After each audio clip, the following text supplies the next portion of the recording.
Doctor Agarwal's கண் மருத்துவமனை இலவச கண் பரிசோதனையை வழங்குகிறது. Book appointment now. Chennai Anna அறிவாலயத்தில் முதலமைச்சரும் திமுக தலைவருமான மு.க.ஸ்டாலின் தியாகராய நகர், மயிலாப்பூர், ஸ்ரீபெரும்புதூர் தொகுதி திமுக நிர்வாகிகளுடன் 1-to-1 ஆலோசனையில் ஈடுபட்டு வருகிறார். இது தொடர்பான விவரங்களோடு இணைகிறார் எமது செய்தியாளர் பாரிகார்த்திக். வணக்கம். தற்போது முதலமைச்சர் ஆலோசனையில் ஈடுபட்டிருக்கிறார். என்னென்ன விஷயங்கள்லாம் அந்த ஆலோசனையில் விவாதிக்கப்பட இருக்கு, அது தொடர்பான விவரம்? வணக்கம். முதலமைச்சர்கள் 234 தொகுதிகளில் குறிப்பாக திமுக 2026 சட்டமன்ற தேர்தலுக்கு முன்னெடுக்கும் வகையில் முதற்கட்டமாக 100 தொகுதிகள், அதாவது கடந்த 2021 தேர்தலின் போது வெற்றி வாய்ப்பு இழந்த தொகுதிகள், அதே போல 2024 நாடாளுமன்ற தொகுதி பொறுத்த வரைக்கும் எந்தெந்த சட்டமன்ற தொகுதிகளெல்லாம் வாக்கு எண்ணிக்கை மிக குறைவாக இருந்தது என அதையெல்லாம் கணக்கிட்டு முதற்கட்டமாக ஒரு 100 தொகுதிகளை அடிப்படையில் அந்தந்த நிர்வாகிகளை தற்போது சந்தித்து வருகிறார். உடன்பிறப்பை வா என்ற தலைப்பில் தொடர்ச்சியாக முதற்கட்டமாக 100 தொகுதிகளில் சேர்ந்த நிர்வாகிகளை முதலமைச்சர்கள் சந்தித்து பேசி வருகிறார்.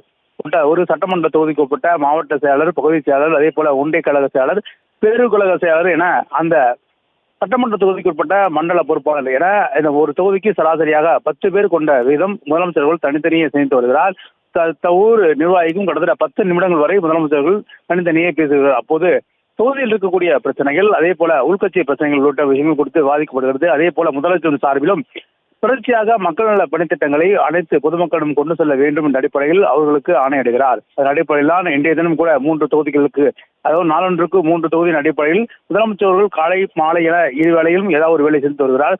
அதன் அடிப்படையிலே இன்றைய தினம் தற்போது நாம் பார்க்கக்கூடிய டி நகர், மயிலாப்பூர் மற்றும் ஸ்ரீபெரும்புதூர் என 3 தொகுதிகளை சேர்ந்த நிர்வாகிகளை முதலமைச்சர்கள் சந்தித்து வருகிறார். ஏற்கனவே டி நகரை பொறுத்த வரைக்கும் கடந்த சட்டமன்ற தொகுதியில் மிக குறைவாக வெற்றி பெற்ற தொகுதியில் ஒரு தொகுதியாக இருக்கிறது. அதே போல மயிலாப்பூர் தொகுதியை பொறுத்த வரைக்கும் கடும் போட்டி இந்த முறை நிலவும் என்று எதிர்பார்க்கப்படுகிறது.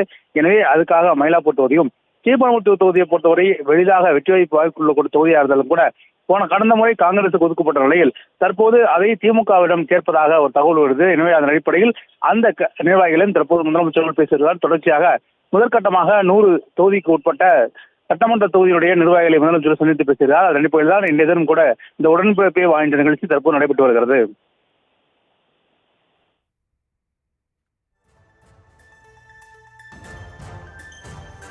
விவரங்களுக்கு நன்றி பாரிகார்த்திக். டாக்டர் அகர்வால்ஸ் கண் மருத்துவமனை இலவச கண் பரிசோதனையை வழங்குகிறது. Book appointment now.